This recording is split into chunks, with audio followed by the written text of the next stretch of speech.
Bonjour et bienvenue dans l'épisode 90 du podcast Intuition Créative. Je suis ravie de te retrouver aujourd'hui pour un épisode un petit peu différent. Aujourd'hui, on va vraiment papoter. On va papoter d'un sujet qui me tient à cœur, qui est très présent en ce moment dans mon quotidien et dont j'avais envie de te parler. On va parler de la célébration chez l'entrepreneur et à quel point ça peut être négligé et à quel point quand on célèbre, ça peut vraiment nous faire du bien et nous rebooster. Je te laisse avec mon introduction et on se retrouve juste après. Bienvenue dans mon podcast Intuition Créative, le podcast qui booste ton état d'esprit d'entrepreneur intuitif.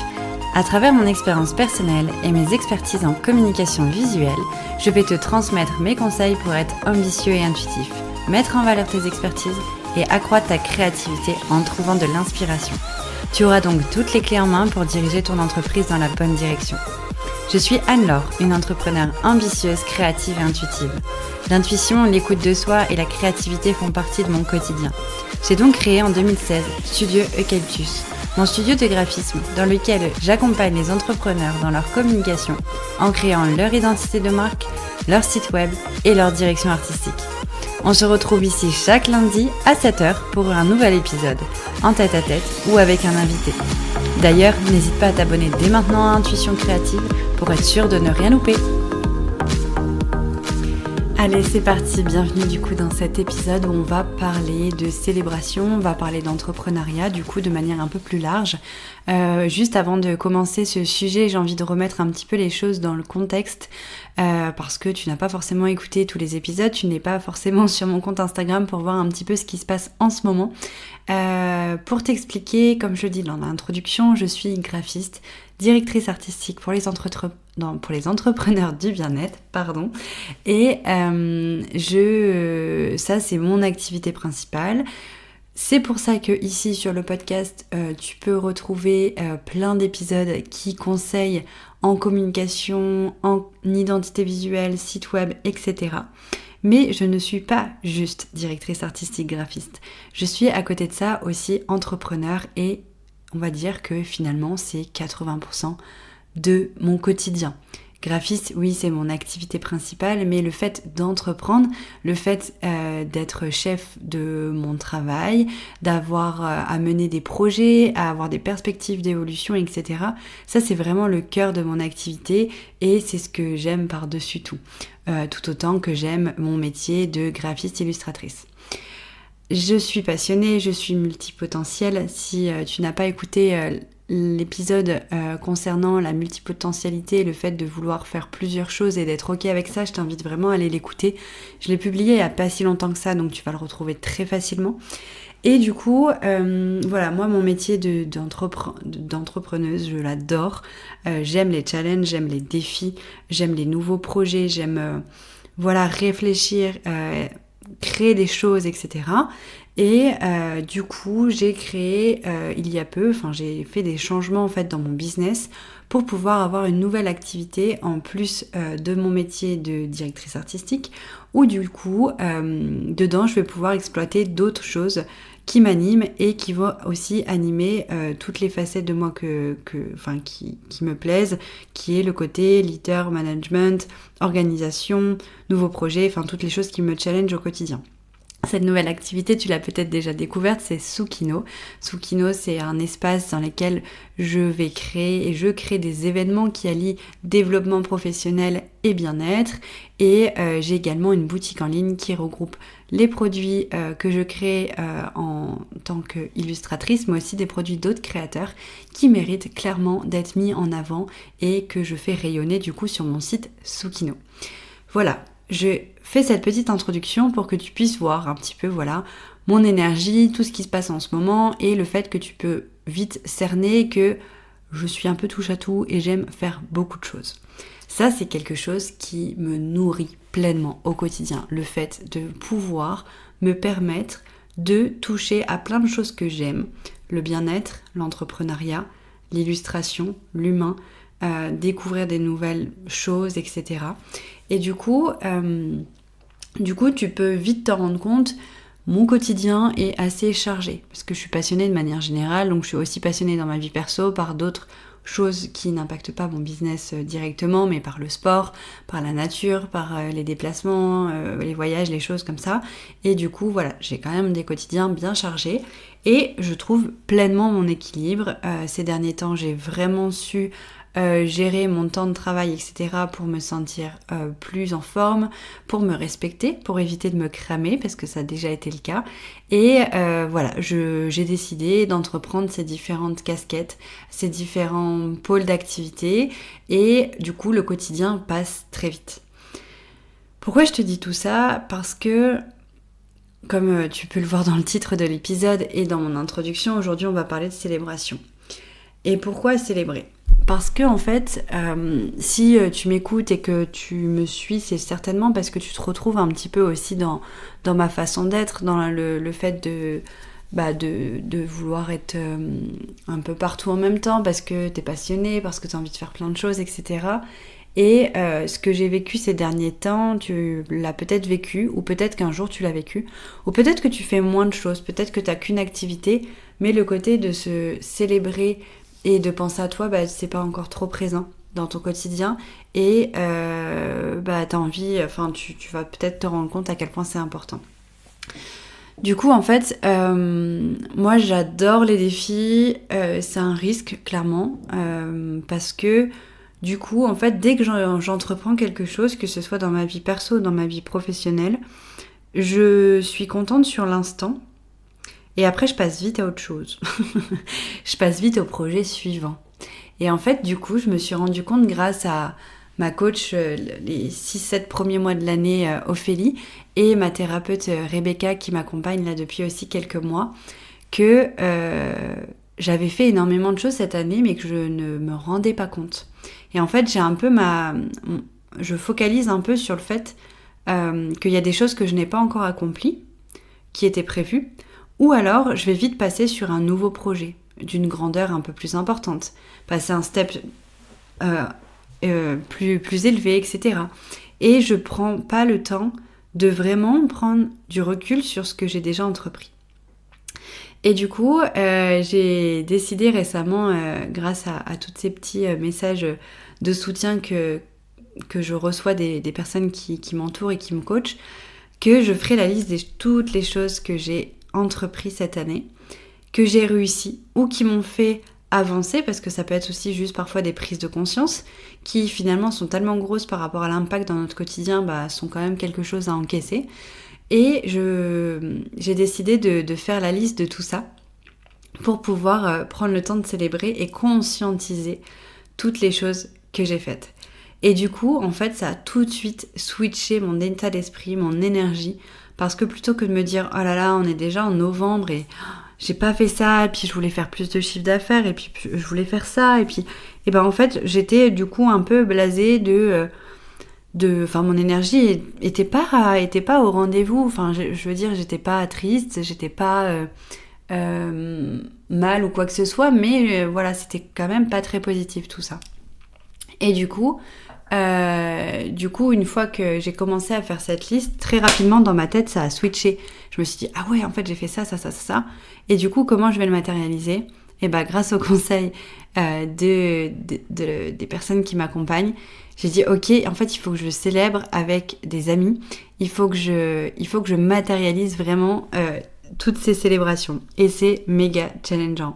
Rebecca, si tu m'écoutes, tu vas te dire, ça va te faire sourire parce que c'est clairement le sujet de nos derniers échanges, c'est de se dire ok, je vais me sentir légitime et je vais oser organiser un repas ou quelque chose pour me célébrer moi et pas quelqu'un d'autre, vraiment oser dire voilà, là je me mets à l'honneur. Et c'est quelque chose qu'on ne fait pas assez. Je pense qu'on peut le faire en collectif, mais aussi, on peut le faire aussi soi-même, en se créant un moment, en allant au spa, en s'offrant un massage, en s'offrant un week-end, etc. Mais quand on le fait pour soi, c'est trop bien, mais quand on le fait avec quelqu'un, qu'on le partage avec quelqu'un, je l'ai vécu ce week-end, c'est juste incroyable. J'ai du coup organisé je suis allée au resto avec une amie, et je lui avais pas trop dit que j'avais ça en tête, et quand on s'est installé et qu'on a commandé un verre, je lui ai dit écoute, moi ce repas j'ai envie de le consacrer à nos célébrations, Et j'ai envie vraiment de le dédier à notre année. Et du coup, je t'invite à chaque fois, avant de boire une gorgée de notre verre d'apéritif, de célébrer quelque chose qu'on a vécu cette année et de le faire dans l'ordre chronologique. Et du coup, on a passé la soirée à faire janvier, février, mars, etc. jusque là, novembre, en disant tout ce qu'on avait pu accomplir. Des petites choses comme des grandes choses. Il y a des mois où il y avait énormément de choses. Il y a des mois où il n'y avait pas grand-chose, mais finalement, on célébrait peut-être le respect de notre fatigue, qu'on avait ralenti un petit peu, etc. Et en fait, du coup, toute la soirée, ça a été une célébration de notre année, de notre énergie, et ça a fait un bien fou. Et vraiment, ça m'a mis dans un état pas de guerrière, mais me dire, mais en fait, j'ai accompli tout ça. Donc, en fait, tout ce que je pense ne pas avoir accompli, mais ça m'a porté, en fait. Parce que c'est accessible et parce que, waouh, tout ce que j'ai fait, en fait, en si peu de temps. En si peu de temps, j'accomplis tout ça. J'ai le temps devant moi et pour ce qui reste à accomplir, et la liste va s'agrémenter au fur et à mesure du temps, tout est ok, en fait. Parce que peut-être que... Parce que moi, je sais que j'ai tendance un peu à aller voir la réussite dans les chiffres. Et du coup, voilà, moi, mon chiffre d'affaires n'a pas forcément évolué cette année par rapport aux années précédentes et tout. Et j'étais bloquée là-dessus. Et en fait, en faisant la liste, je me suis rendu compte que je travaillais beaucoup moins, que je prenais beaucoup plus du temps pour moi, que je m'étais offert des cadeaux pour me récompenser, que finalement j'étais en bonne santé. C'est la première année où où je sens que je me suis pas brûlée, en fait. Je me suis pas brûlée, j'ai pas senti le burn-out arriver, j'ai pas senti de dégoût pour mon travail malgré la passion. Et en fait, tout ça, c'est énorme. Mais si j'avais pas fait la liste, je serais restée focalisée sur le fait que mon chiffre d'affaires n'était pas à la hauteur de mes attentes quand j'ai commencé à faire mes objectifs en janvier. Et du coup, c'était juste ouf. Pareil, je souhaitais m'offrir un voyage mi-pro, mi-perso pour le début d'année prochaine. Et j'étais là à me dire non, mais il faut que j'investisse, etc. Mais j'avais oublié en fait que j'avais acheté un appart il y a 6 mois. Et en fait, j'ai trop banalisé mes réussites. Je me suis vraiment rendu compte que, et je pense que c'est un peu tout le monde, c'est qu'on va en faire des caisses quand on échoue. Quand on est dans l'échec de quelque chose, etc. Là, les gens, ils nous en parlent et nous, on rumine à bloc là-dessus. Mais par contre, les réussites, on les banalise, quoi. Et c'est pas bon pour l'énergie, pour le moral et pour aussi la culpabilité, etc. Ça nourrit des choses qui sont quand même assez négatives. Et je dis pas qu'il faut se contenter de ce qu'on a, hein, ça n'a rien à voir. D'autant plus qu'en ce moment, je cherche justement à m'entourer de personnes qui sont plus avancées que moi, qui réussissent, qui pour le coup, mes réussites à moi sont banales pour eux, etc. pour être tirés vers le haut.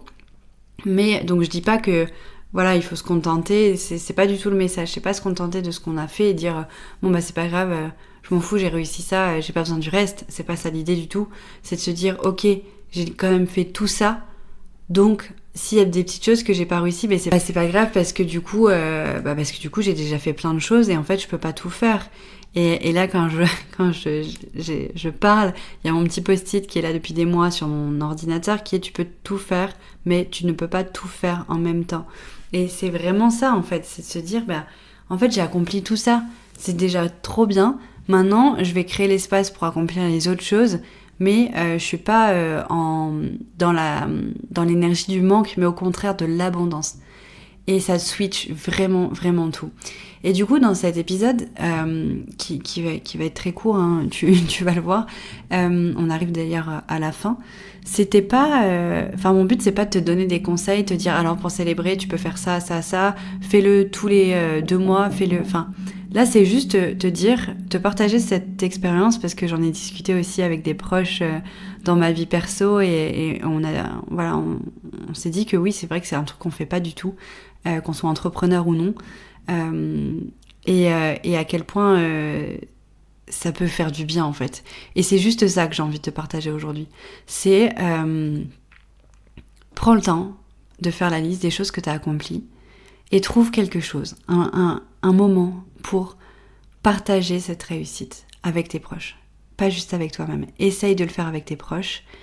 Et je suis sûre que tu vas passer un moment incroyable, vraiment, vraiment incroyable. Et voilà, c'est juste ça que j'avais envie de te partager aujourd'hui. On rentre dans une période où tout va s'accélérer très vite avant la fin de l'année. Et j'avais envie de partager des good vibes et des petites choses, voilà, comme ça, qui peuvent vraiment t'apporter de la douceur, de l'énergie, de l'abondance, de la joie et finir l'année en beauté. Donc je pense que voilà, je suis bien partante pour faire plein de petits épisodes flash comme ça jusqu'à la fin de l'année. J'espère que ça te plaira. N'hésite pas à m'envoyer des petits messages si ça t'inspire en tout cas. Et si tu célèbres, tu peux aussi m'envoyer des petites photos de célébration. Ça peut être super chouette. Merci beaucoup d'avoir écouté cette petite dose d'inspiration, même grosse dose d'inspiration. Et puis on se retrouve très prochainement pour d'autres doses d'inspiration, d'autres doses d'entrepreneuriat, de communication et d'ambition. À très vite. Merci beaucoup d'avoir écouté cet épisode. J'espère vraiment qu'il t'aura plu. Si c'est le cas, tu peux me laisser un témoignage sur Apple Podcast. Pour ça, c'est très simple. Sur Apple Podcast, écris Intuition créative dans la barre de recherche. Quand tu m'as trouvé, tu cliques sur s'abonner, bien entendu. Tu descends en bas de la liste des épisodes jusqu'à la section évaluation et avis. Si tu as aimé cet épisode, tu peux soutenir Intuition créative en laissant 5 étoiles et aussi m'écrire un témoignage. Cela me permettra de savoir l'impact que mes conseils ont sur ta vie d'entrepreneur. Et bien sûr, si tu souhaites retrouver plus de conseils au quotidien et suivre mon aventure, n'hésite pas à me suivre sur Instagram au nom de Studio Eucalyptus. On se retrouve lundi prochain à 7h pour un nouvel épisode. Je te souhaite une merveilleuse journée. C'était Anne-Laure, directrice artistique intuitive, fondatrice de Studio Eucalyptus.